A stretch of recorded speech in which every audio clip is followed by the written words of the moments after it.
Hello guys, it is Modest Major here, bringing you a commentary over some 24-1 Capture the Flag gameplay. I'm playing with a couple of subscribers, one by the name of Christo Gons, one by the name of Rambo95, and a couple of other subscribers.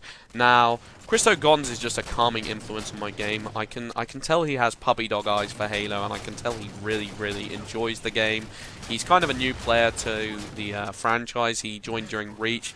And you can just tell the levels of enthusiasm, and it really spreads to me. You know, when I'm playing, I get the enthusiasm for Halo that I don't get playing with anyone else. Just because he's constantly positive about the game, and he has so much good to say about the game, and he knows to focus on the pros of this game, rather than just getting all worried up and caught up in the negatives.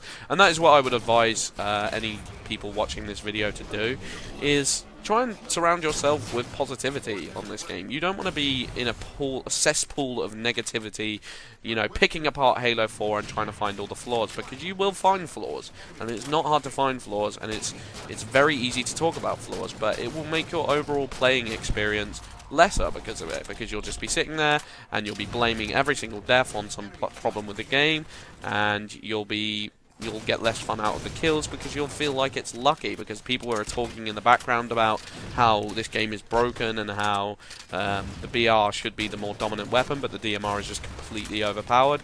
And if you hear that stuff all the time, it really starts to grind on you, or at least it does me. And I don't mind picking apart the game in a constructive way. Constructive criticism is always valid and should be, you know, appreciated. But when you're just going to slag off every single element of the game and not even talk about the positives with people, it just becomes, I just don't like it. There are good things about this game, and people just need to relax. If they don't like things about this game, why are they playing it? Play something else. You know, if you're just going to sit there complaining the entire time, then you're not really adding much to my playing experience. And it's the reason why I think a lot of Halo players are not enjoying the game as much, because players used to get online and everyone would jump on, and you just want to be in a team environment where you're enjoying the game, you're, you know, just destroying the other team and shouting out call-outs and just loving the game. And players don't seem very open to doing that. They can't let their mind be at rest because they just focus on the negatives too much. So yeah, that's just my overall opinion on the matter. What I really wanted to talk to you guys about today, and it kind of connects into it in a certain way, is the negatives of Halo 4. Like I said, I know I was talking about negativity and how that is a bad thing, but at the same time I want to talk constructively about what 343 could have done to make this game a little bit better, and what Epic Games also with Gears of War Judgment could have done.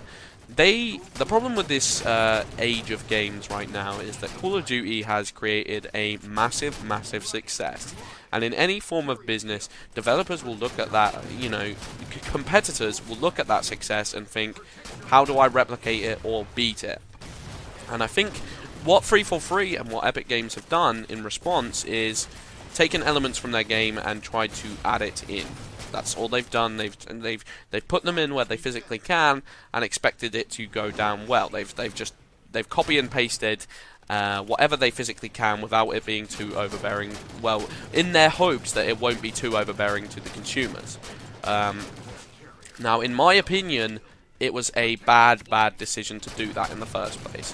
The Call of Duty was a one-hit wonder. It was a home run, and you do not beat that game by doing what it did, because you're not going to be able to do what it did unless you do exactly what it did. Only a Battlefield 3 and a Medal of Honor can truly compete in that form. But you cannot bring in game mechanics from that game and attempt to add it into a game like Halo, where it is competitively based. What Halo 4 should have been was, it should have been base competitive. It should have been as physically competitive as it could have been. It should have taken out all elements that rely on anything skillful, on any luck-based mechanics. The ordnance shouldn't have been there. Nothing should have been that. And I know it sounds like I'm just kind of, it's what I want and not what the whole casual community would want. But the casual community will start to want that. They will start to enjoy it, and they will start to appreciate it more, because they have played 7 Call of Duty games where luck-based mechanics are starting to grind on them. They are going to get frustrated, and I guarantee you, in 3 years' time, Call of Duty will really, really start to die out unless they do something big with the game, which they're probably going to do themselves. I mean, Black Ops 2 took some steps in the competitive direction, and the campaign was more futuristic. They're trying to be more like Halo. They're not trying to do what they do because they know that it's going to start to burn out. Whereas Halo are just like, well, how do we add in stuff from the beginning of Call of Duty, like kill streaks and all that stuff? And it's like, you don't want to do that. The only way you can compete against Call of Duty is offering an alternative to Call of Duty, a skill-based alternative that doesn't give you the bullshit that Call of Duty does give you. And instead, they gave you the bullshit, and they gave you a bit of competitive, so it was just competitive mixed with bullshit. Makes no sense. I've been Modest Major. Peace out.